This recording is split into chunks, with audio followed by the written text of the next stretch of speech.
ಎಲ್ಲರಿಗೂ ನಮಸ್ಕಾರ. ಥಟ್ ಅಂತ ಹೇಳಿ ಕ್ವಿಜ್ ಕಾರ್ಯಕ್ರಮಕ್ಕೆ ತಮಗೆಲ್ಲ ಸ್ವಾಗತ.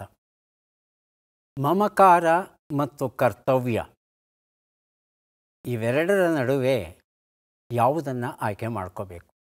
ಸ್ವಲ್ಪ ಕಷ್ಟ. ನಮ್ಮ ಇತಿಹಾಸದ ಒಂದು ಘಟನೆಯನ್ನು ಪರಿಶೀಲಿಸಿದರೆ ಈ ಪ್ರಶ್ನೆಯ ಮಹತ್ವ ಅರ್ಥವಾಗುತ್ತೆ. ನಮಗೆಲ್ಲ ಗೊತ್ತಿರೋ ಹಾಗೆ ನೃಪತುಂಗ ರಾಷ್ಟ್ರಕೂಟರ ದೊರೆ, ಅಮೋಘ ವರ್ಷ ನೃಪತುಂಗ ಈತನ ಪೂರ್ಣ ಹೆಸರು. ಈತನ ಕಾಲದಲ್ಲಿ ಕವಿರಾಜ ಮಾರ್ಗದಂತಹ ಕೃತಿ ರಚನೆಯಾಯಿತು. 8 ಕವಿಗಳು ಈತನ ಆಸ್ಥಾನದಲ್ಲಿದ್ದರು. ಇವೆಲ್ಲ ನಾವು ಕೇಳ್ತೇವೆ, ನಮಗೆಲ್ಲ ಗೊತ್ತಿರುವಂಥ ವಿಚಾರ. ಆದರೆ ಈತನಿಗೆ ಒಬ್ಬ ಮಗ ಇದ್ದ, ಕೃಷ್ಣ ಅಮೋಘ ವರ್ಷ, ಇದು ಆತನ ಹೆಸರು. ಕೃಷ್ಣನನ್ನು ಬಹಳ ಮುದ್ದಿನಿಂದ ಬೆಳೆಸ್ತಾರೆ. ಆದರೆ ಅಮೋಘ ವರ್ಷ ನೃಪತುಂಗನ ಏಳಿಗೆಯನ್ನು ಕಂಡಂಥ ಅವನ ಶತ್ರುಗಳು ಈ ಕೃಷ್ಣನನ್ನು ತಮ್ಮ ವಶವರ್ತಿಯನ್ನಾಗಿ ಮಾಡಿಕೊಂಡು ಸಲ್ಲದ ಎಲ್ಲ ಕೆಲಸಗಳನ್ನು, ಎಲ್ಲ ವಿಚಾರಗಳನ್ನು, ಎಲ್ಲ ಚಟಗಳನ್ನು ಅವನಿಗೆ ಕಲಿಸ್ತಾರೆ, ಅವನ ಮನಸ್ಸಲ್ಲಿ ತುಂಬುತ್ತಾರೆ. ಹಾಗಾಗಿ ಕೃಷ್ಣ ತನ್ನ ತಂದೆಯ ಬಗ್ಗೆಯೇ ದ್ವೇಷ ಬೆಳೆಸ್ಕೊಳ್ಳಿಕ್ಕೆ ಶುರು ಮಾಡ್ತಾನೆ. ಒಂದು ಕಾಲಘಟ್ಟದಲ್ಲಿ ಈತ ನೇರವಾಗಿ ಶತ್ರುಗಳ ಪಾಳೆಯಕ್ಕೆ ಹೋಗಿ ಅವರ ಹೆಣ್ಣು ಮಗಳನ್ನೇ ಮದುವೆಯಾಗಿ ಅವರ ಸೈನ್ಯವನ್ನು ಸಹಾಯಕ್ಕೆ ತಗೊಂಡು ನೇರವಾಗಿ ಆತ ನೃಪತುಂಗನ ಮೇಲೆ ಯುದ್ಧಕ್ಕೆ ಬರ್ತಾನೆ. ತನ್ನ ಮಗನೇ ಯುದ್ಧಕ್ಕೆ ಬಂದದ್ದನ್ನು ನೋಡಿ ತನ್ನ ಮಗನನ್ನು ಯುದ್ಧರಂಗದಲ್ಲಿ ಸಂಧಿಸುವಂಥ ದುರ್ದಶೆ ನನಗೆ ಯಾಕೆ ಬಂತು ಅಂತ ಯೋಚನೆ ಮಾಡ್ತಾ ಹೊರಗಡೆ ತೋರಿಸಿಕೊಳ್ಳದೆ ತಾನೇ ಸೇನೆಯ ನಾಯಕತ್ವವನ್ನು ವಹಿಸಿ ಯುದ್ಧರಂಗಕ್ಕೆ ಬರ್ತಾನೆ. ಯುದ್ಧ ನಡೆಯುತ್ತೆ. ಯುದ್ಧದಲ್ಲಿ ಕೃಷ್ಣ ಸೆರೆಯಾಳಾಗ್ತಾನೆ. ವಿಚಾರಣೆ ನಡೆಯುತ್ತೆ. ಕೇಳ್ತಾನೆ ಅಮೋಘ ವರ್ಷ ನೃಪತುಂಗ, ನೀನು ಈ ರೀತಿ ತಪ್ಪು ಮಾಡಿರೋದು ನಿಜವೇ? ಆದರೆ ಅಷ್ಟು ಹೊತ್ತಿಗೆ ಕೃಷ್ಣನಿಗೆ ಬುದ್ಧಿ ಬಂದಿರುತ್ತೆ. ಒಪ್ಕೋತಾನೆ, ಹೌದು, ನಾನು ರಾಜ್ಯದ ವಿರುದ್ಧ ನಡ್ಕೊಂಡಿದ್ದೇನೆ, ಇದು ಸತ್ಯ. ಹೀಗೆ ಹೇಳಿದ ಕೂಡಲೇ ನೃಪತುಂಗ ಹೇಳ್ತಾನೆ, ನೋಡಿ, ಅಪರಾಧಿ ತನ್ನ ಆರೋಪ ಅಂತ ನಾವೇನು ಹೇಳ್ತಾ ಇದ್ವಿ ಅದನ್ನು ಒಪ್ಕೊಂಡಿದ್ದಾನೆ. ಹಾಗಾಗಿ ಅಪರಾಧಿ ಈತ ಅನ್ನೋದು ನಿಶ್ಚಿತವಾಗಿದೆ. ಹಾಗಾಗಿ ಈತನಿಗೆ ಶಿಕ್ಷೆಯನ್ನು ಕೊಡಬೇಕು. ಇವನಿಗೆ ಮರಣದಂಡನೆಯನ್ನು ನೀಡಿದ್ದೇನೆ ಅನ್ನೋ ಮಾತನ್ನು ಹೇಳ್ತಾನೆ ನೃಪತುಂಗ. ಆಸ್ಥಾನದಲ್ಲಿ ಇದ್ದಂಥ ಅಷ್ಟೂ ಜನಕ್ಕೆ ಒಂದು ರೀತಿ ದಂಗು ಬಡಿತಾರೆ, ಬೆರಗಾಗುತ್ತೆ, ಆಶ್ಚರ್ಯ ಆಗುತ್ತೆ, ಎಲ್ಲೋ ಒಂದು ಕಡೆ ನೋವು ಆಗುತ್ತೆ. ಸ್ವಂತ ಮಗ ತನ್ನ ತಪ್ಪನ್ನು ಒಪ್ಕೊಂಡಿದ್ದಾನೆ, ಮುಂದೆ ರಾಜನಾಗಬೇಕಾದವನು, ಅಂತಹವನಿಗೆ ಒಂದು ಸಲ ಕ್ಷಮೆ ಕೊಡ್ಬೋದಾಗಿತ್ತಲ್ವ. ಆದರೆ ಈತ ಎಂತಹ ಕಠಿಣ ಹೃದಯಿ. ರಾಜನಾಗಿ ತನ್ನ ಕರ್ತವ್ಯವನ್ನು ಪಾಲಿಸ್ತಾ ಇರಬಹುದು ನಿಜ, ಆದರೆ ತಂದೆಯಾಗಿ ಮಗನನ್ನು ಕೊಲ್ಲೋದಕ್ಕೆ ತಾನೇ ಸಿದ್ಧವಾಗೋದು ಎಷ್ಟರ ಮಟ್ಟಿಗೆ ಸರಿ? ಹೀಗೆ ಮಾತುಕತೆ ನಡೆಯುತ್ತೆ. ಕೊನೆಗೆ ಅಷ್ಟೂ ಜನ ಎದ್ದು ನಿಂತು ನೃಪತುಂಗನಲ್ಲಿ ಪ್ರಾರ್ಥಿಸ್ತಾರೆ. ರಾಜಕುಮಾರರು ತಪ್ಪು ದಾರಿ ಹಿಡಿದಿದ್ದಾರೆ ನಿಜ, ತಮ್ಮ ತಪ್ಪನ್ನು ತಿಳ್ಕೊಂಡಿದ್ದಾರೆ, ಅವರಿಗೆ ಒಂದು ಸಲ ನೀವು ಕ್ಷಮೆ ಕೊಡಬೇಕು ಅಂತ ಎಲ್ಲರೂ ಕೇಳಿದಾಗ ನೃಪತುಂಗ ಕ್ಷಮೆಯನ್ನು ಕೊಡ್ತಾನೆ. ಮುಂದೆ ಕೃಷ್ಣ ಅಮೋಘ ವರ್ಷ ರಾಜನಾಗ್ತಾನೆ ಅನ್ನೋದು ಕಥೆ. ಆದರೆ ನ್ಯಾಯಸ್ಥಾನದಲ್ಲಿ ನಿಂತಾಗ ತನ್ನ ಮಗನೇ ಅಪರಾಧಿಯಾದಾಗ ಸ್ವಲ್ಪವೂ ಅಳುಕದೆ ತನ್ನ ಕರ್ತವ್ಯವನ್ನು ಮಾಡಿದಂಥ ಅಮೋಘ ವರ್ಷ ನೃಪತುಂಗ ನಿಜಕ್ಕೂ ಅಮೋಘನೇ. ಕಾರ್ಯಕ್ರಮವನ್ನು ಆರಂಭಿಸ್ತಾ ಇದ್ದೇವೆ. ಸ್ಪರ್ಧಿಗಳ ಪರಿಚಯ. ಮೊದಲ ಸ್ಪರ್ಧಿ. ನಮಸ್ತೆ, ನನ್ನ ಹೆಸರು ತೇಜಸ್ವಿನಿ.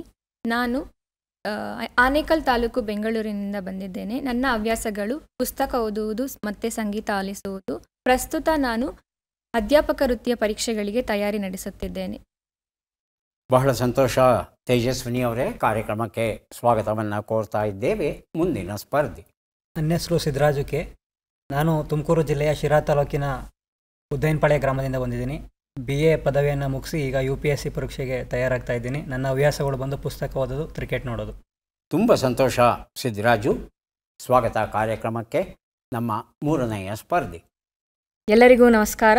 ನನ್ನ ಹೆಸರು ಕೃತಿ ಎಸ್ ಶರ್ಮಾ. ನಾನು ಕೊಮ್ಘಟ್ಟ ಗ್ರಾಮದಿಂದ ಬಂದಿದ್ದೇನೆ. ಪ್ರಸ್ತುತವಾಗಿ ಭವನ್ ಬೆಂಗಳೂರು ಪ್ರೆಸ್ ಶಾಲೆಯಲ್ಲಿ ವಿಜ್ಞಾನ ಶಿಕ್ಷಕಿಯಾಗಿ ಕಾರ್ಯನಿರ್ವಹಿಸುತ್ತಿದ್ದೇನೆ ಮತ್ತು ನನ್ನ ಹವ್ಯಾಸಗಳು ನೃತ್ಯ ಹಾಗೂ ಸಂಗೀತ. ಬಹಳ ಸಂತೋಷ ಕೃತಿಯವರೇ. ಕಾರ್ಯಕ್ರಮಕ್ಕೆ ಸ್ವಾಗತವನ್ನು ಕೋರ್ತಾ ಇದ್ದೇವೆ. ತಮಗೆ ಮೂವರು ಸಿದ್ಧವಾಗಿದ್ದರೆ ಕಾರ್ಯಕ್ರಮವನ್ನು ಆರಂಭಿಸೋಣ. ಮೊದಲಿಗೆ ನಿಯಮಗಳನ್ನು ಒಂದು ಸಲ ನೋಡಿಬಿಡೋಣ. ಒಟ್ಟು 10 ಪ್ರಶ್ನೆಗಳು. ಮೊದಲು ಬಜರ್ ಒತ್ತಿದವರಿಗೆ ಉತ್ತರ ನೀಡುವ ಅವಕಾಶ. ಪ್ರತಿ ಸರಿ ಉತ್ತರಕ್ಕೆ ಒಂದು ಪುಸ್ತಕ ಬಹುಮಾನ. ಆಯ್ಕೆಗಳು ಬರುವ ಮೊದಲೇ ಬಜರ್ ಒತ್ತಿ ಸರಿ ಉತ್ತರ ನೀಡಿದರೆ 2 ಪುಸ್ತಕ ಬಹುಮಾನ. 100 ಅಂಕ ಗಳಿಸಿದವರಿಗೆ ಒಂದು ಪುಸ್ತಕ ವಿಶೇಷ ಬಹುಮಾನ. ನಕಾರಾತ್ಮಕ ತಂತ್ರಗಳಿಗೆ ಅವಕಾಶವಿಲ್ಲ. ಇಂದಿನ ಕಾರ್ಯಕ್ರಮದಲ್ಲಿ ನಾವು ಕೊಡುವ ಎಲ್ಲ ಪುಸ್ತಕಗಳನ್ನು ನಮಗೆ ಕೊಟ್ಟಿದ್ದಾರೆ ದಕ್ಷಿಣ ಆಫ್ರಿಕಾ ದೇಶದ ನೈರೋಬಿ ಕೀನ್ಯಾ ಪ್ರಾಂತ್ಯದಲ್ಲಿರುವ ಶ್ರೀ ಆರ್ ಕೆ ಶಿರೂರ್ ಅವರು. ಅವರಿಗೆ ಕೃತಜ್ಞತೆಗಳನ್ನು ಸೂಚಿಸುತ್ತಾ ಕಾರ್ಯಕ್ರಮದ ಮೊದಲ ಪುಸ್ತಕ, ಮೊದಲ ಪ್ರಶ್ನೆಯನ್ನು ಈಗ ನೋಡೋಣ. ಬೇಂದ್ರೆಯವರ ನಿರಾಭರಣ ಸುಂದರಿ ಒಂದು ಅವಲೋಕನ, ಡಾಕ್ಟರ್ ಸತ್ಯವತಿ ಮೂರ್ತಿ ಬರೆದಂಥ ಪುಸ್ತಕ. ಇದು ನಮ್ಮ ಪ್ರಶ್ನೆ. ಕರ್ನಾಟಕದಲ್ಲಿ ಅಶೋಕನ ಶಿಲಾಶಾಸನಗಳು ಈ ಕೆಳಗಿನ ಯಾವ ಸ್ಥಳದಲ್ಲಿ ದೊರೆತಿಲ್ಲ ಅಂತ ಹೇಳಬೇಕು. ಆಯ್ಕೆಗಳನ್ನು ನೋಡೋಣ. ಕೊಪ್ಪಳ, ಸಿದ್ದಾಪುರ, ಹಂಪೆ, ಮಸ್ಕಿ. ಮೊದಲಿಗೆ ಕೃತಿ, ಆನಂತರ ಸಿದ್ದರಾಜು. ಸಿದ್ದಾಪುರ. ಸಿದ್ದಾಪುರದಲ್ಲಿ ದೊರೆತಿಲ್ಲ. ಸಿದ್ದರಾಜು. ಹಂಪೆ. ಹಂಪಿನಲ್ಲಿ ದೊರೆತಿಲ್ಲ. ಹೌದಾ ತೇಜಸ್ವಿನಿ? ಮಸ್ಕಿ ಅಂತ. ಮಸ್ಕಿಲಿ ದೊರೆತಿಲ್ಲ. ಉತ್ತರವನ್ನು ನೋಡೋಣ. ಹಂಪಿಯಲ್ಲಿ ದೊರೆತಿಲ್ಲ ಅನ್ನೋದು ಸರಿಯಾದ ಉತ್ತರ. ಸಿದ್ದರಾಜು ಈ ಉತ್ತರವನ್ನು ಕೊಟ್ಟಿದ್ದಾರೆ. ಬೇಂದ್ರೆಯವರ ನಿರಾಭರಣ ಸುಂದರಿ ಎನ್ನುವ ಪುಸ್ತಕವನ್ನು ಅವರಿಗೆ ಕೊಟ್ಟಿದ್ದೇವೆ. ಕೊಪ್ಪಳದ ಗವಿಮಠದಲ್ಲಿ, ಕೊಪ್ಪಳದ ಪಾಲ್ಕಿಗುಂಡಲ್ಲಿ, ಮಸ್ಕಿಯಲ್ಲಿ, ನಿಟ್ಟೂರು, ಬ್ರಹ್ಮಗಿರಿ, ಸನ್ನುತಿ, ಜಟಿಂಗರಾಮೇಶ್ವರ, ಸಿದ್ದಾಪುರ, ಉಡೇಗೋಲ ಇಷ್ಟು ಕಡೆ ಸಿಕ್ಕಿದೆ. ಹಂಪಿಯಲ್ಲಿ ಸಿಕ್ಕಿಲ್ಲ. ಹಾಗಾಗಿ ಸ್ಪರ್ಧಾತ್ಮಕ ಪರೀಕ್ಷೆಗಳಿಗೆ ಸಿದ್ಧವಾಗ್ತಾ ಇರೋ ತಾವು ಸ್ವಲ್ಪ ಗಮನವಿಟ್ಟು ಇಂತಹ ಸೂಕ್ಷ್ಮ ವಿಚಾರಗಳನ್ನು ಸದಾ ಕಾಲಕ್ಕೂ ನೆನಪಲ್ಲಿ ಇಟ್ಕೋಬೇಕಾಗುತ್ತೆ. ಮುಂದಿನ ಪುಸ್ತಕ ಮತ್ತು ಪ್ರಶ್ನೆ, ಹೆಣ್ಣು ಮನ, ಡಾಕ್ಟರ್ ಕೆ ಎಸ್ ಪವಿತ್ರ ಬರೆದಂಥ ಪುಸ್ತಕ. ಇದು ನಮ್ಮ ಪ್ರಶ್ನೆ. ಭಾರತದಲ್ಲಿ ಬ್ರಿಟಿಷರು ಭದ್ರವಾಗಿ ನೆಲೆಯೂರಲು ಯಾವ ಯುದ್ಧವು ನೆರವಾಯಿತು? ಆಯ್ಕೆಗಳನ್ನು ನೋಡೋಣ. ಮೊದಲ ಆಂಗ್ಲೋ ಮೈಸೂರು ಯುದ್ಧ, ಮೊದಲ ಆಂಗ್ಲೋ ಮರಾಠ ಯುದ್ಧ, ಬಕ್ಸರ್ ಕದನ, ಪ್ಲಾಸಿ ಕದನ. ಮೊದಲಿಗೆ ಸಿದ್ದರಾಜು, ಆನಂತರ ತೇಜಸ್ವಿನಿ. ಬಕ್ಸರ್ ಕದನ. ಬಕ್ಸರ್ ಕದನ ಆಯ್ಕೆ 3. ತೇಜಸ್ವಿನಿ. ಬಕ್ಸರ್ ಕದನ. ಬಕ್ಸರ್ ಕದನ. ಉತ್ತರವನ್ನು ನೋಡೋಣ. ಸರಿಯಾದ ಉತ್ತರ ಪ್ಲಾಸಿ ಕದನ ಆಗಿತ್ತು. 1757ರಲ್ಲಿ ಬಂಗಾಳದ ನವಾಬ ಸಿರಾಜುದ್ದೌಲಾ ಹಾಗೂ ಬ್ರಿಟಿಷರ ನಡುವೆ ಏನು ಯುದ್ಧ ನಡೆಯುತ್ತೆ, ಅದರಲ್ಲಿ ಮೀರ್ ಜಾಫರ್ ಮೋಸ ಮಾಡ್ತಾನೆ, ರಾಬರ್ಟ್ ಕ್ಲೈವ್ ಗೆಲ್ತಾನೆ.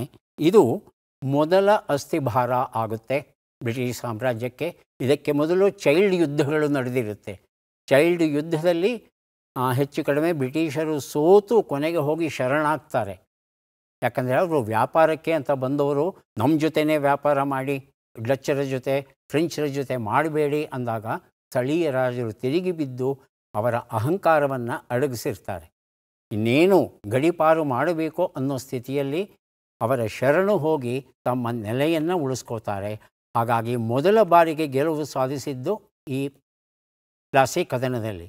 ಆದರೆ ಬಕ್ಸರ್ ಯುದ್ಧ ಅಂತ ಏನು ನಡೆಯುತ್ತೆ, ಅಲ್ಲಿ ಬಲವಾಗಿ ಬೇರೂರ್ತಾರೆ ಅವರು. ಮೊದಲು ಬೇರು ಬಿಟ್ಟದ್ದು ಪ್ಲಾಸಿ, ಆಮೇಲೆ ಭದ್ರವಾಗಿ ನೆಲೆಯೂರಿದ್ದು ಬಕ್ಸರ್ ಕದನ. ಮುಂದಿನ ಪುಸ್ತಕ ಪಿಟ್ಕಾಯಣ, ಅಂಕರ ಬರಹಗಳ ಸಂಗ್ರಹ, ರಾಜಾರಾಮ್ ತಲ್ಲೂರ್ ಬರೆದಿರುವಂಥದ್ದು ನಮ್ಮ ಪ್ರಶ್ನೆ. ಡೊಮಿಂಗೋ ಪೇಸ್ ಭಾರತದ ಯಾವ ನಗರವನ್ನು ರೋಮ್ ಆಫ್ ದಿ ಈಸ್ಟ್ ಎಂದು ಕರೆದ? ಆಯ್ಕೆಗಳನ್ನು ನೋಡೋಣ. ವಿಜಯನಗರ, ಮಳಖೇಡ, ಪಾಟಲಿಪುತ್ರ, ಕಂಚಿ. ಮೊದಲಿಗೆ ಕೃತಿ, ಆನಂತರ ಸಿದ್ದರಾಜು. ವಿಜಯನಗರ. ವಿಜಯನಗರ ಆಯ್ಕೆ 1. ಸಿದ್ದರಾಜು. ಮಳಖೇಡ. ಮಳಖೇಡ ಆಯ್ಕೆ 2. ಈಗ ಉತ್ತರವನ್ನು ನೋಡೋಣ. ವಿಜಯನಗರ ಸರಿಯಾದ ಉತ್ತರ. ಪಿಟ್ಕಾಯಣ ಎನ್ನುವ ಈ ಒಂದು ಪುಸ್ತಕವನ್ನು ಕೃತಿ ಅವರಿಗೆ ಕೊಟ್ಟಿದ್ದೇವೆ. 1520ರಿಂದ 1522ರವರೆಗೆ ಈ ಡೊಮಿಂಗೋ ಪೇಸ್ ಎನ್ನುವ ಪೋರ್ಚುಗೀಸ್ ಪ್ರವಾಸಿ ಏನಿರ್ತಾನೆ ಆತ ವಿಜಯನಗರ ಸಾಮ್ರಾಜ್ಯವನ್ನು ನೋಡ್ತಾನೆ. ಈ ಪೋರ್ಚುಗೀಸ್ ಪ್ರವಾಸಿ ಈತ ಗೋವಾದಲ್ಲಿ ತಂಗಿರ್ತಾನೆ. ಗೋವಾ ಆ ಹೊತ್ತಿಗೆ ಪೋರ್ಚುಗೀಸರಿರುವ ವಿಚಾರ ನಮಗೆ ಗೊತ್ತು. ಅಲ್ಲಿಗೆ ಬಂದವನು ಈತ ಪ್ರವಾಸಿಯಾಗಿಯೂ ವ್ಯಾಪಾರಿಯಾಗಿಯೂ ಈತ ಇಲ್ಲಿಗೆ ವಿಜಯನಗರ ಸಾಮ್ರಾಜ್ಯಕ್ಕೆ ಬಂದು ಅಲ್ಲಿ ಆ ಸ್ಥಿತಿಗತಿಗಳು ಏನಿದೆ ನೇರವಾಗಿ ಬರೀತಾನೆ. ಸತ್ಯ ಹೇಳಬೇಕು ಅಂದರೆ ನಮಗೆ ವಿಜಯನಗರ ಸಾಮ್ರಾಜ್ಯದಲ್ಲಿ ಮುತ್ತು ರತ್ನಗಳನ್ನು ಹಾದಿ ಬದಿಯಲ್ಲಿ ಹಾಕ್ಕೊಂಡು ಮಾರಾಟ ಮಾಡ್ತಾ ಇದ್ದರು ಅಂತಕ್ಕಂಥ ವಿಚಾರ ನಮಗೆ ಗೊತ್ತಾಗಿರೋದೇ ಈ ಪೋರ್ಚುಗೀಸ್ ಪ್ರವಾಸಿ ಇವನ ಮೂಲಕ, ಡೊಮಿಂಗೋ ಪೇಸ್ ಮೂಲಕ. ಇಲ್ಲದೆ ಹೋದರೆ ಇತಿಹಾಸವನ್ನು ಬರೆದಿಡುವಂಥ ಹವ್ಯಾಸ ಅಥವಾ ಕರ್ತವ್ಯ ನಮಗೇನೂ ಗೊತ್ತಿಲ್ಲ. ಈ ಡೊಮಿಂಗೋ ಪೇಸ್ ಎಷ್ಟು ಚೆನ್ನಾಗಿ ಬರೀತಾನೆ ಅಂದರೆ ಆ ರಾಜ್ಯದಲ್ಲಿದ್ದಂಥ ಅಷ್ಟೂ ಜನ ಸುಖ ಸಂತೋಷ ನೆಮ್ಮದಿಯಿಂದ ಇದ್ದರು. ಎಲ್ಲಿ ನೋಡಿದ್ರೂ ದೊಡ್ಡ ದೊಡ್ಡ ಮನೆಗಳು ಇದ್ದವು, ದೇವಾಲಯಗಳು ಇದ್ದವು. ಸೈನ್ಯವಂತೂ ಬಹಳ ಬಹಳ ಸಶಕ್ತವಾಗಿತ್ತು. ಮಹಾನವಮಿ ಹಬ್ಬವನ್ನು ನೋಡ್ತಾನೆ. ಮಹಾನವಮಿ ದಿಬ್ಬ ಅಂತ ನಾವೇನು ಇವತ್ತು ನೋಡ್ತಿದ್ದೇವೆ, ಉಳಿಕೆ ಏನಿದೆ ನೋಡ್ತಾ ಇದ್ದೇವಲ್ಲ, ಅದು ಸಂಪೂರ್ಣವಾಗಿದ್ದಾಗ ಹೇಗೆ ನಡೀತಾ ಇತ್ತು ಮಹಾನವಮಿ ಉತ್ಸವ ಅನ್ನೋದನ್ನು ಆತ ಬರಿತಾನೆ. ಪರ್ಷಿಯಾ ಅರೇಬಿಯಾದಿಂದ ಕುದುರೆಗಳನ್ನು ಕೊಂಡುಕೊಳ್ಳೋದು ಮೂಲ ಉದ್ದೇಶ ಆಗಿರುತ್ತೆ ಕೃಷ್ಣದೇವರಾಯನಿಗೆ. ಅದಕ್ಕಾಗಿ ಯಾವುದೇ ರೀತಿಯಾದ ವಿನಿಮಯಕ್ಕೂ ಆತ ಸಿದ್ಧನಾಗಿರ್ತಾನೆ. ಇವೆಲ್ಲ ವಿಚಾರಗಳನ್ನು ನಮಗೆ ತಿಳಿಸ್ಕೊಟ್ಟದ್ದು Domingo Paes. Kannada general knowledge quiz Vinuth M Shivanand ಬರೆದಂಥ ಪುಸ್ತಕ ಇದು. ನಮ್ಮ ಪ್ರಶ್ನೆ: ಓಪನ್ ಎಐ ಸಂಸ್ಥೆಯು 2023ರಲ್ಲಿ ಬಿಡುಗಡೆ ಮಾಡಿದ ಯಾವ ಎಐ ಲ್ಯಾಂಗ್ವೇಜ್ ಮಾಡ್ಯೂಲ್ ಜಾಗತಿಕವಾಗಿ ಅತ್ಯಂತ ಪ್ರಸಿದ್ಧವಾಗಿ ಬಳಕೆಯಲ್ಲಿ ಇದೆ? ಬಜರೊತ್ತಿ ಉತ್ತರವನ್ನು ಕೊಡಿ. ಆಯ್ಕೆಗಳು ಬೇಕಾ? ಕೊಡ್ತೀರಾ? ಮೊದಲೇ ಕೊಡ್ತೀರಾ? ಕೊಡಿ. ಇಂಗ್ಲೀಷ್ ಪ್ರಶ್ನೆಯನ್ನು ಅರ್ಥ ಮಾಡಿಕೊಂಡ್ರಾ? ಎರಡನೇದಾಗಿ ಯಾರು ಬಜರ್ ಓದ್ತಾರೆ ನೋಡೋಣ. ತೇಜಸ್ವಿನಿ ಮತ್ತು ಸಿದ್ದರಾಜು ಬಜರ್ ಒತ್ತಿ ಉತ್ತರವನ್ನು ಕೊಡಿ. ಸಿದ್ದರಾಜು ಬಜರ್ ಒತ್ತಿದ್ದಾರೆ. ಚಾಟ್ ಜಿ ಪಿ ಟಿ ಆಯ್ಕೆ 2. ಉತ್ತರವನ್ನು ನೋಡೋಣ. ಚಾಟ್ ಜಿ ಪಿ ಟಿ ಉತ್ತರ ಸರಿಯಾಗಿದೆ. ಕನ್ನಡ ಜನರಲ್ ನಾಲೆಡ್ಜ್ ಕ್ವಿಜ್ ಈ ಒಂದು ಪುಸ್ತಕವನ್ನು ಸಿದ್ದರಾಜು ಅವರಿಗೆ ಕೊಟ್ಟಿದ್ದೇವೆ. ಶಿಕ್ಷಣ ಕ್ಷೇತ್ರದಲ್ಲಿ ಬರಹ ಸಾಹಿತ್ಯವನ್ನು ರಚಿಸುವ ಕ್ಷೇತ್ರದಲ್ಲಿ ಕೋಡಿಂಗ್ ಮಾಡೋದರಲ್ಲಿ ಹಾಗೂ ಸಂಭಾಷಣಾ ಕೃತಕ ಬುದ್ಧಿಮತ್ತೆ ಕಾನ್ವರ್ಸೇಷನಲ್ ಆರ್ಟಿಫಿಷಿಯಲ್ ಇಂಟೆಲಿಜೆನ್ಸ್ ಈ ಮೂರೂ ಕ್ಷೇತ್ರಗಳಲ್ಲಿ ಈ ಚಾಟ್ ಜಿ ಪಿ ಟಿ ಎಂತಹ ಕ್ರಾಂತಿಯನ್ನು ಉಂಟು ಮಾಡಿದೆ ಅಂದರೆ ಒಂದು ಕಡೆ ಬಹಳ ಖುಷಿಯಾಗುತ್ತೆ, ಆದರೆ ಇನ್ನೊಂದು ಕಡೆ ಅಷ್ಟೇ ದುಃಖವಾಗುತ್ತೆ. ಯಾಕೆ ಅಂದರೆ ನಾವು ಉನ್ನತ ಶಿಕ್ಷಣಕ್ಕೆ ಹೋದಾಗ ಯಾವುದೋ ಒಂದು ವಿಷಯವನ್ನು ಕುರಿತು ಒಂದು ಪ್ರಬಂಧವನ್ನು ಬರೀರಿ ಅಂದರೆ ನಾವು 10 ಪುಸ್ತಕಗಳನ್ನು ಓದಿ 4 ಜನರ ಹತ್ತಿರ ಚರ್ಚೆ ಮಾಡಿ ಅಂಶಗಳನ್ನು ಗುರ್ತು ಹಾಕ್ಕೊಂಡು ನಾವು ಲೇಖನವನ್ನು ಬರಿತಾ ಇದ್ವಿ. ಈಗ ಹಾಗಲ್ಲ. ಒಂದು ಲೇಖನವನ್ನು ಬರಿಬೇಕು, ಈಗ ಡೊಮಿಂಗೋ ಪೇಸ್ ಬಗ್ಗೆ ಬರೀಬೇಕು ಅಂತ ನೀವು ಕೇಳ್ತು ಅಂದರೆ ನೋಡ್ತಾ ಇದ್ದ ಹಾಗೆ ಲೇಖನ ಸಿದ್ಧವಾಗ್ಬಿಡುತ್ತೆ. ಡೊಮಿಂಗೋ ಪೇಸ್ ಬಗ್ಗೆ ಅಷ್ಟೋ ಮಾಹಿತಿ ಸಿಗುತ್ತೆ ನಿಜ, ಆದರೆ ಹುಡುಗರೇನು ಮಾಡ್ತಾರೆ? ಸ್ವಂತವಾಗಿ ಅಧ್ಯಯನ ಮಾಡೋಲ್ಲ, ಚಾಟ್ ಜಿ ಪಿ ಟಿಯಿಂದ ಎಲ್ಲವನ್ನೂ ಇಳಿಸ್ತಾ ಇದ್ದಾರೆ. ಹಾಗಾಗಿ ಅಭಿವೃದ್ಧಿ ಎರಡೂ ಕಡೆ ಇರುತ್ತೆ. ಯಾವುದನ್ನು ಹೇಗೆ ಬಳಸ್ಕೋತೇವೆ ಅದರ ಮೇಲೆ ಹೋಗುತ್ತೆ. ಮುಂದಿನ ಪುಸ್ತಕ ನೋಡೋಣ. ಸುಂದರ ಜೀವನಕ್ಕೆ ಅಂದದ ನುಡಿಗಳು, ಪ್ರೇರಣೆ ಜ್ಞಾನಯೋಗಿ ಶ್ರೀ ಸಿದ್ದೇಶ್ವರ ಸ್ವಾಮೀಜಿ. ಬರಹಕ್ಕೆ ಇಳಿಸಿದ್ದಾರೆ ತುಕಾರಾಮ್ ಬಾ ಜಾಧವ್ ಅವರು. ನಮ್ಮ ಪ್ರಶ್ನೆ: ಬಿಟ್ಟ ಅಕ್ಷರಗಳನ್ನು ತುಂಬಿ. ಟು ನ ಟ ಪೋ ದು.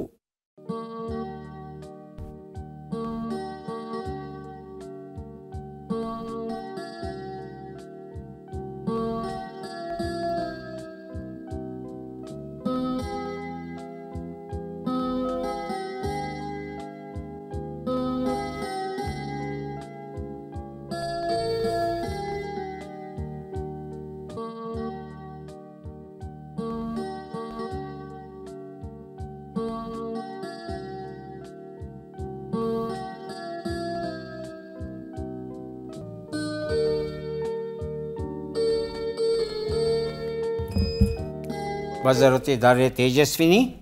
ಹುಟ್ಟ ಗುಣ ಸುಟ್ಟರೂ ಹೋಗದು. ಇನ್ನೊಂದ್ಸಲ ಹೇಳಿ. ಹುಟ್ಟು ಗುಣ ಸುಟ್ಟರೂ ಹೋಗದು. ಹುಟ್ಟೂ ಆಗಬೇಕದು, ಹುಟ್ಟಾಗಲ್ಲ. ಹುಟ್ಟು ಗುಣ ಸುಟ್ಟರೂ ಹೋಗದು. ಸರಿ ಇರಬಹುದಾ ಗೊತ್ತಿಲ್ಲ. ಸಿದ್ದರಾಜು ಸರಿ ಇರಬಹುದಾ? ಕೃತಿ ಉತ್ತರವನ್ನು ನೋಡೋಣ. ಹುಟ್ಟು ಗುಣ ಸುಟ್ಟರೂ ಹೋಗದು ಉತ್ತರ ಸರಿಯಾಗಿದೆ. ಸುಂದರ ಜೀವನಕ್ಕೆ ಅಂದದ ನುಡಿಗಳು ಈ ಪುಸ್ತಕವನ್ನು ಕೊಟ್ಟಿದ್ದೇನೆ. ಭಾರತ ದರ್ಶನ ರಘೋತ್ತಮ ತೀರ್ಥ ಬರೆದಂಥ ಪುಸ್ತಕ ಇದು. ನಮ್ಮ ಪ್ರಶ್ನೆ, ಈ ಕೆಳಗಿನ ಲೆಕ್ಕಗಳನ್ನು ಪೂರ್ಣಗೊಳಿಸಿ ಉತ್ತರಗಳನ್ನೆಲ್ಲ ಕೂಡಿ ಅಂತಿಮ ಉತ್ತರವನ್ನು ನೀಡಿ. 69 ಕೂಡು 91, 99 ಕಳೆ 68, 12 ಗುಣಿಸು 15, 890 ಭಾಗಿಸು 10.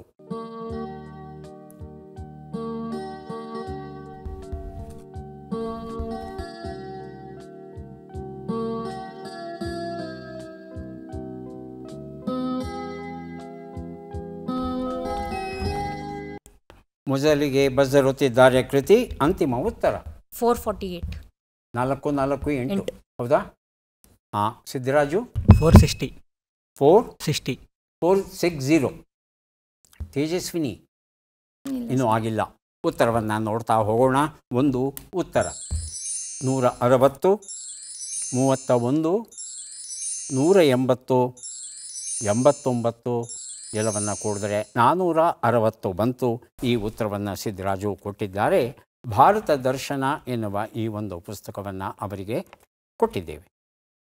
ಈಗ ಕೊಡಲಿದ್ದೇವೆ ಕೇಳು ಜನಮೇಜಯ ಎನ್ನುವ ಕಾದಂಬರಿ. ಶಿವಾನಂದ ಹೊಳೆಪ್ಪನವರ ಇದನ್ನು ಬರೆದಿದ್ದಾರೆ. ನಮ್ಮ ಪ್ರಶ್ನೆ, ಈ ಪದ್ಮ ಪುರಸ್ಕೃತರನ್ನು ಗುರುತಿಸಿ.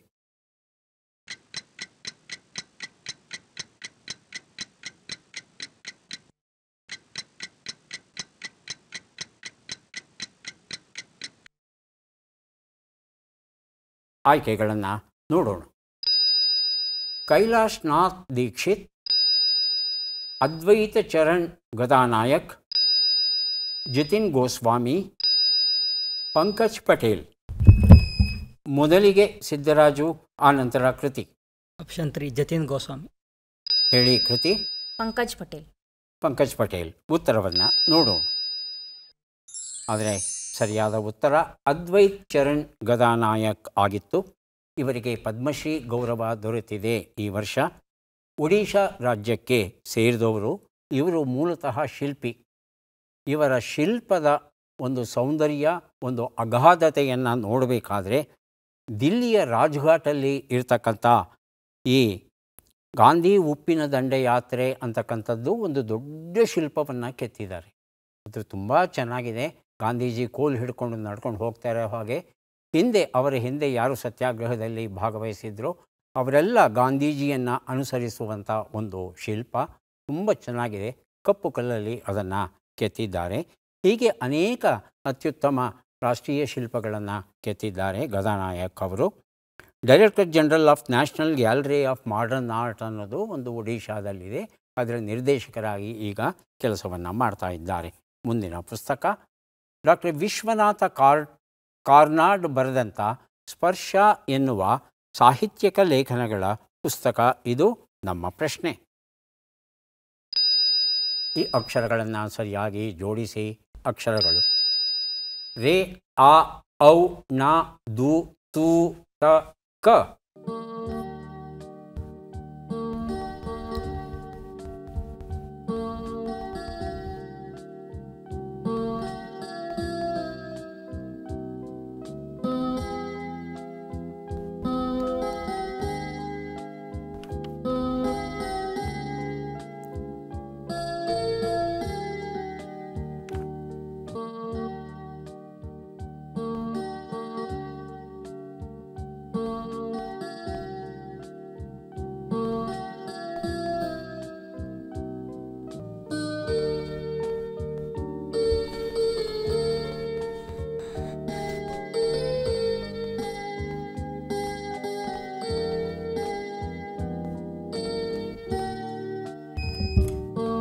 ಬಜರುತ್ತಿದ್ದಾರೆ ತೇಜಸ್ವಿನಿ. ಅರೆ ಔಟ್. ಔತಣ ದಕ್ಕತ್ತು. ಹಾಂ ಹಾಂ ಹಾಂ ಅರೆ ಔತಣ ದುಕ್ಕತ್ತು. ಏನಂಗಂದ್ರೆ ಅರ್ಥ ಗೊತ್ತಾಗಲಿಲ್ಲಮ್ಮ ನನಗೆ. ಸಿದ್ದರಾಜು ಏನಾದರೂ ಗೊತ್ತಾಯ್ತಾ? ಗೊತ್ತಾಗಲ್ಲ ಸರ್. ಕೃತಿ ಔತಣ ಅವರು ಸುಳುಹು ಕೊಟ್ಟಿದ್ದಾರೆ, ಚೂರು ಬದಲಾವಣೆ ಮಾಡೋಕ್ಕೆ ಸಾಧ್ಯವ ನೋಡಿ. ಉತ್ತರವನ್ನು ನೋಡೋಣ. ಅತ್ತೂ ಕರೆದು ಔತಣ ಕರೆಸ್ಕೊಂಡ್ರಂತೆ ಅಲ್ವಾ? ಈಗ 3 ಪುಸ್ತಕವನ್ನು ಕೊಡೋದಕ್ಕೆ ನಾವು ಸಿದ್ಧವಾಗಿದ್ದೇವೆ. ಪದಬಂಧ ಬಂದಿದೆ, ಸುಳುಹುಗಳನ್ನು ನೋಡೋಣ. ಕನಿಷ್ಠ ಅಂಗುಲಿ, ಯುವಕ, ಜಿಂಕೆ.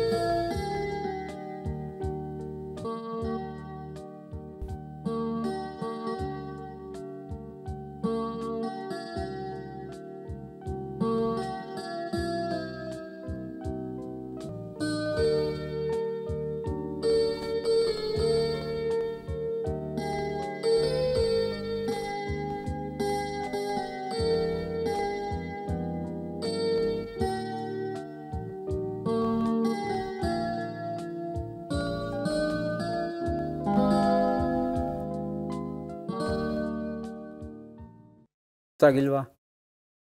ತುಂಬ ಸುಲಭ ಅಲ್ವೇನಪ್ಪ? ಕನಿಷ್ಠ ಅಂದರೆ ಏನು? ಕಿರುದಾಗಿ ಹಾಂ, ಕಿರುದಾಗಿರೋದು, ಅತ್ಯಂತ ಕಡಿಮೆ. ಕಡಿಮೆ ಹಾಂ, ಅಂಗುಲಿ ಅಂದ್ರೇನು? ಜಾಗ. ಕರ, ಇದು ಕರ, ಇದು ಅಂಗುಲಿ, ಬೆರಳು. ಗೊತ್ತಾಯ್ತಾ ಉತ್ತರ? ಯಾರಿಗೆ ಗೊತ್ತಾಯ್ತೋ ಬಜರೊತ್ತಿ. ಒಂದು ಉತ್ತರ, ಕಿರು ಬೆರಳು ಬಂದ್ಬಿಡ್ತು. ಎರಡನೇದಕ್ಕೆ ಯಾರು ಬೇಕಾದ್ರೂ ಬಜರೊತ್ತಿ ಉತ್ತರ ಕೊಡಿ. ಮೊದಲಿಗೆ ಕೃತಿ, ನಂತರ ಸಿದ್ದರಾಜು. ಕೃತಿ ಎರಡನೇದಕ್ಕೆ ಯುವಕ, ತರುಣ. ಉತ್ತರವನ್ನು ನೋಡೋಣ. 3 ಉತ್ತರ ಯಾರು ಬೇಕಾದರೂ ಬಜರೊತ್ತಬಹುದು, ಉತ್ತರ ಕೊಡಬಹುದು. ಜಿಂಕೆ, ಮಧ್ಯದಕ್ಷರ ರ. ಗೊತ್ತಾಗಿಲ್ವಾ? ಉತ್ತರವನ್ನು ನೋಡೋಣ. ಎರಳೆ, ಅಪರೂಪದ ಶಬ್ದ ಎರಳೆ. ಒಂದು ಪುಸ್ತಕ ಕೊಡಬೇಕಾಗಿದೆ ಕೃತಿ ಅವರಿಗೆ. ಬೊಜ್ಜುಂ ಶರಣಂ ಗಚ್ಚಾಮಿ, ಎನ್ ರಾಮನಾಥ್ ಬರೆದಂಥ ಪುಸ್ತಕ ಕೃತಿ ಅವರಿಗೆ ಕೊಟ್ಟಿದೆ. ಈಗ ಕಾರ್ಯಕ್ರಮದ ಕೊನೆಯ ಘಟ್ಟ, ಚಟ್ಪಟ್ ಚಿನ್ಕುರಳಿ. 5 ಪ್ರಶ್ನೆಗಳು. ತೇಜಸ್ವಿನಿಯವರು ಸಿದ್ಧವಾಗಿದ್ದರೆ ಪ್ರಶ್ನೆಗಳನ್ನು ಆರಂಭಿಸ್ತೇವೆ. ಸಿದ್ಧವಾ? ಮೊದಲ ಪ್ರಶ್ನೆ. ಅಡ್ಡಗಾಲು ಹಾಕು ಎಂಬ ನುಡಿಗಟ್ಟಿನ ಅರ್ಥವೇನು? ಅಡೆ ತಡೆಯನ್ನು ಮಾಡು, ಸಹಾಯವನ್ನು ಮಾಡು. ಅಡೆತಡೆ ಮಾಡು. ಮುಂದಿನ ಪ್ರಶ್ನೆ. ಪತ್ರಾವಳಿ ಎಂಬ ಅರ್ಥವನ್ನು ಕೊಡುವ ಶಬ್ದ ಯಾವುದು? ಊಟದ ಎಲೆ, ಪತ್ರಗಳ ಕಟ್ಟು. ಪತ್ರಗಳ ಕಟ್ಟು. ಮುಂದಿನ ಪ್ರಶ್ನೆ. ಶಕ್ತ್ಯಾಯುಧ ಹೊಡೆತಕ್ಕೆ ಲಕ್ಷ್ಮಣನು ಮೂರ್ಛಿತನಾಗಲು ಯಾರು ಅವನನ್ನು ಲಂಕೆಗೆ ಹೊತ್ತೊಯ್ಯಲು ಪ್ರಯತ್ನಿಸಿದರು? ಕುಂಭಕರ್ಣ, ರಾವಣ. ಕುಂಭಕರ್ಣ.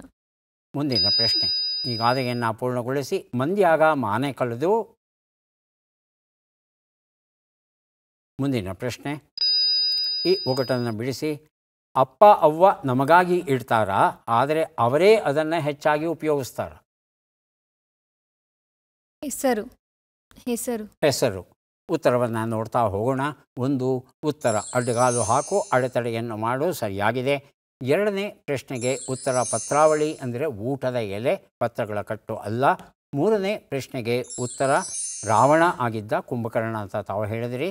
ನಾಲ್ಕನೇ ಪ್ರಶ್ನೆಗೆ ಉತ್ತರ ಮಂದ್ಯಾಗ ಮಾನ ಕಳೆದು ಸಂಧ್ಯಾಗ ಕಾಲು ಹಿಡ್ಕೊಂಡ್ರಂತೆ ಅಂತ ಒಂದು ಗಾದೆ ಮಾತು. ಇದೇ ಅರ್ಥದ ಇನ್ನೂ ಒಂದು ಗಾದೆ ಮಾತು ಉಂಟು. ಚೌಕದಲ್ಲಿ ಚಡಾವಲ್ಲಿ ಹೊಡೆದು ಕೋಣೆಯಲ್ಲಿ ಬಂದು ಕಾಲು ಹಿಡ್ಕೊಂಡ್ರಂತೆ ಅನ್ನೋದು ಇನ್ನೂ ಒಂದು ರೂಪ ಇದೇ ಅರ್ಥದ್ದು. 5ನೇ ಪ್ರಶ್ನೆಗೆ ಹೆಸರು ಸರಿಯಾಗಿದೆ. 2 ಪ್ರಶ್ನೆಗಳಿಗೆ ತಾವು ಸರಿಯಾದ ಉತ್ತರ ಕೊಟ್ಟಿದ್ದೀರಿ. ಹಾಗಾಗಿ 2 ಪುಸ್ತಕಗಳನ್ನು ತಮಗೆ ಕೊಡ್ತಾ ಇದ್ದೇವೆ. ಈಗ ಸಿದ್ದರಾಜು ಅವರಿಗೆ ಅವಕಾಶ ಬಂದಿದೆ. ಸಿದ್ಧವಾಗಿದ್ದೀರಾ? Yes sir. ಮೊದಲ ಪ್ರಶ್ನೆ. ಆಕಾಶ ಕಳಚಿಕೊಂಡು ಬಿದ್ದಂತಾಗು ಎಂಬ ನುಡಿಗಟ್ಟಿನ ಅರ್ಥವೇನು? ಏನೂ ತಿಳಿಯದಂತಾಗು, ತಪ್ಪು ಕಲ್ಪನೆಯನ್ನು ಮಾಡಿಕೊ. ಏನೂ ತಿಳಿಯದಂತಾಗು. ಮುಂದಿನ ಪ್ರಶ್ನೆ. ಸೋಮಾರಿತನ, ಜಡತ್ವ ಎಂಬ ಅರ್ಥವನ್ನು ಕೊಡುವ ಶಬ್ದ ಯಾವುದು? ಆಲಸಿ, ಆಲಸ್ಯ. ಆಲಸ್ಯ. ಮುಂದಿನ ಪ್ರಶ್ನೆ. ಮೂರ್ಛಿತ ಲಕ್ಷ್ಮಣನನ್ನು ಯಾರು ಲಂಕೆಗೆ ಹೊತ್ತೊಯ್ಯದಂತೆ ತಡೆದರು? ರಾಮ, ಹನುಮಂತ. ರಾಮ. ಮುಂದಿನ ಪ್ರಶ್ನೆ. ಈ ಗಾದೆಯನ್ನು ಪೂರ್ಣಗೊಳಿಸಿ. ಮಾಡಬಾರದ್ದು ಮಾಡಿದರೆ ಆಗಬಾರದ್ದು ಆಗುತ್ತೆ. ಮುಂದಿನ ಪ್ರಶ್ನೆ. ಈ ಒಗಟನ್ನು ಬಿಡಿಸಿ. ಅಮ್ಮನ ನೀಲಿ ಸೀರೆ ನೆರಿಗೆ ಎಣಿಸೋಕೆ ನಾರಾಯಣನಿಗೂ ಸಾಧ್ಯವಿಲ್ಲ. ಆಕಾಶದ ನಕ್ಷತ್ರ. ಆಕಾಶದಲ್ಲಿರುವ ನಕ್ಷತ್ರ, ಸೀರೆ ನೆರಿಗೆ. ಉತ್ತರವನ್ನು ನೋಡ್ತಾ ಹೋಗೋಣ. ಆಕಾಶ ಕಳಚಿಕೊಂಡು ಬಿದ್ದಂತಾಗೂ, ಏನೂ ತಿಳಿಯದಂತಾಗೂ ಉತ್ತರ ಸರಿಯಾಗಿದೆ. ಎರಡನೇ ಪ್ರಶ್ನೆಗೆ ಉತ್ತರ ಆಲಸ್ಯ ಸರಿಯಾಗಿದೆ. ಮೂರನೇ ಪ್ರಶ್ನೆಗೆ ಉತ್ತರ ಹನುಮಂತ ಆಗಿತ್ತು, ರಾಮ ಅಂತ ಹೇಳಿದರೆ. ನಾಲ್ಕನೇ ಪ್ರಶ್ನೆಗೆ ಉತ್ತರ ಮಾಡಬಾರದ್ದು ಮಾಡಿದರೆ ಆಗಬಾರದ್ದು ಆಗುತ್ತೆ, ಸರಿಯಾಗಿದೆ. ಐದನೇ ಪ್ರಶ್ನೆಗೆ ಉತ್ತರ ಇದು ಸಮುದ್ರದ ಅಲೆಗಳು. ಅಮ್ಮನ ಸೀರೆ ಮಡ್ಸೋಕ್ಕಾಗಲ್ಲ, ಅಪ್ಪನ ದುಡ್ಡು ಎಣಸೋಕ್ಕಾಗಲ್ಲ ಅಂದರೆ ಆಕಾಶ ಮತ್ತು ನಕ್ಷತ್ರಗಳು ಆಗುತ್ತೆ. ಇಲ್ಲಿ ನೀಲಿ ಸೀರೆಗೆ ನೆರಿಗೆಗಳು, ಅಲ್ಲಿ ಅಲೆ ಎನ್ನುವ ಒಂದು ಕಲ್ಪನೆ ಬರಬೇಕಾಗುತ್ತೆ. ಎಷ್ಟು ಸರಿ ಉತ್ತರ ಕೊಟ್ರಿ? ಮೂರು ಪುಸ್ತಕಗಳನ್ನು ತಮಗೆ ಕೊಡ್ತಾ ಇದ್ದೇನೆ. ಈಗ ಅವಕಾಶ ಕೃತಿ ಅವರಿಗೆ ಬರ್ತಾ ಇದೆ. ಸಿದ್ಧವಾಗಿದ್ದರೆ ಪ್ರಶ್ನೆಗಳನ್ನು ಆರಂಭಿಸ್ತೇವೆ. ಸಿದ್ಧವಾ? ಖಂಡಿತ. ಮೊದಲ ಪ್ರಶ್ನೆ. ಉಂಡಮನೆಯ ಗಳ ಎಣಿಸು ಎಂಬ ನುಡಿಗಟ್ಟಿನ ಅರ್ಥವೇನು? ಅಪಕಾರವನ್ನು ಮಾಡು, ಉಪಕಾರವನ್ನು ಮಾಡು. ಉಪಕಾರವನ್ನು ಮಾಡು. ಮುಂದಿನ ಪ್ರಶ್ನೆ. ಕೇಳುವುದು ಎಂಬ ಅರ್ಥವನ್ನು ಕೊಡುವ ಶಬ್ದ ಯಾವುದು? ಆಲಿಕೆ, ಪಾಲಿಕೆ. ಆಲಿಕೆ. ಮುಂದಿನ ಪ್ರಶ್ನೆ. ಲಕ್ಷ್ಮಣನು ಮೂರ್ಛೆ ಬಿದ್ದಾಗ ಯಾರು ಸಂಜೀವಿನಿಯನ್ನು ತರುವಂತೆ ಹೇಳಿದರು? ಹನುಮಂತ, ಜಾಂಬವಂತ. ಜಾಂಬವಂತ. ಮುಂದಿನ ಪ್ರಶ್ನೆ. ಮಾಡಿದವರ ಪಾಪ ಆಡಿದವರ ಬಾಯಲ್ಲಿ. ಮುಂದಿನ ಪ್ರಶ್ನೆ. ಈ ಒಗಟನ್ನು ಬಿಡಿಸಿ. ಅಂಕುಡೊಂಕಾಗಿರುವೆ, ಹಾವು ನಾನಲ್ಲ. ಬೂದಿ ಬಡೆಕೊಂಡಿರುವೆ, ಶಿವ ನಾನಲ್ಲ. ನನ್ನ ರುಚಿಗೆ ಈ ಜಗವೇ ಬೆರಗಾಗಿಹುದಲ್ಲ.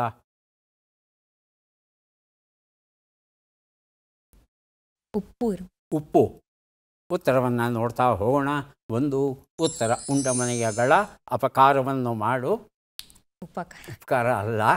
ಎರಡನೇ, ಏನು ಗಳ ಎಣಿಸು ಅಂದ್ರೇನು? ಇವ್ರ ಮನೇಲಿ ಎಷ್ಟು ದುಡ್ಡಿದೆ, ಎಷ್ಟು ಚಿನ್ನ ಇದೆ, ಬೆಳ್ಳಿ ಇದೆ, ಯಾವಾಗ ಹೊಡ್ಕೊಂಡು ಹೋಗ್ಬೋದು, ಈ ಲೆಕ್ಕಾಚಾರ, ಅದು ಗಳ ಎಣಿಸೋದು.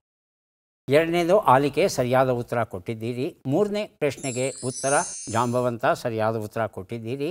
ನಾಲ್ಕನೇ ಪ್ರಶ್ನೆಗೆ ಉತ್ತರ ಮಾಡಿದವರ ಪಾಪ ಆಡಿದವರ ಬಾಯಲ್ಲಿ, ಸರಿಯಾಗಿದೆ.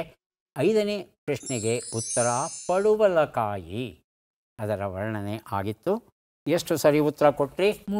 ಮೂರಲ್ವಾ? 3 ಪುಸ್ತಕಗಳನ್ನು ತಮಗೆ ಕೊಡ್ತಾ ಇದ್ದೇವೆ. ಯಾರಿಗೆ ಎಷ್ಟು ಪುಸ್ತಕ ಸಿಕ್ಕಿದೆ ಅದನ್ನು ನೋಡುವ ಕ್ಷಣ ಈಗ ಬಂತು. ಮೊದಲಿಗೆ ತೇಜಸ್ವಿನಿ ಅವರಿಗೆ 3 ಪುಸ್ತಕಗಳನ್ನು ನಾವು ಕೊಡ್ತಾ ಇದ್ದೇವೆ. ಪುಸ್ತಕಗಳನ್ನು ಸ್ವೀಕರಿಸಿ ಕಾರ್ಯಕ್ರಮದಲ್ಲಿ ಭಾಗಿಯಾಗಿದ್ದಕ್ಕೆ ನಮಗೆ ಧನ್ಯವಾದಗಳನ್ನು ಅರ್ಪಿಸ್ತಾ ಇದ್ದೇವೆ. ಧನ್ಯವಾದಗಳು.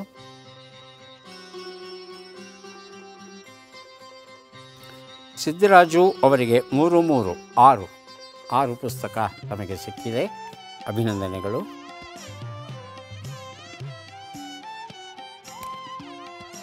ಕೃತಿ ಅವರಿಗೆ 5 ಪುಸ್ತಕ ನಮಗೆ ಸಿಗ್ತಾ ಇದೆ.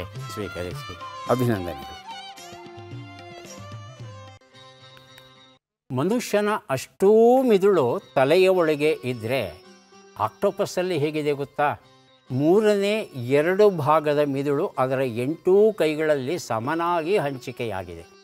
ಇನ್ನು 3ನೇ 1 ಭಾಗದ ಮಿದುಳು ಮಾತ್ರ ತಲೆಯಲ್ಲಿರುತ್ತೆ. ಹಾಗಾಗಿ ಒಂದೊಂದು ಬಾಹುವೂ ಸಹ ಸ್ವತಂತ್ರವಾಗಿ ಚಲನೆಯನ್ನು ಮಾಡಬಲ್ಲದು. ಆದರೆ 8 ಬಾಹುಗಳನ್ನು ನಿಯಂತ್ರಿಸೋಕೆ ತಲೆಯಲ್ಲಿ ಇರ್ತಕ್ಕಂಥ 3ನೇ 1 ಭಾಗದ ಮಿದುಳು ಏನಿದೆ ಅದು ಸಹಾಯ ಮಾಡುತ್ತಂತೆ. ಬಹಳ ಅಪರೂಪದ ರಚನೆ. ಮತ್ತೆ ಭೇಟಿಯಾಗೋಣ. ನಮಸ್ಕಾರ.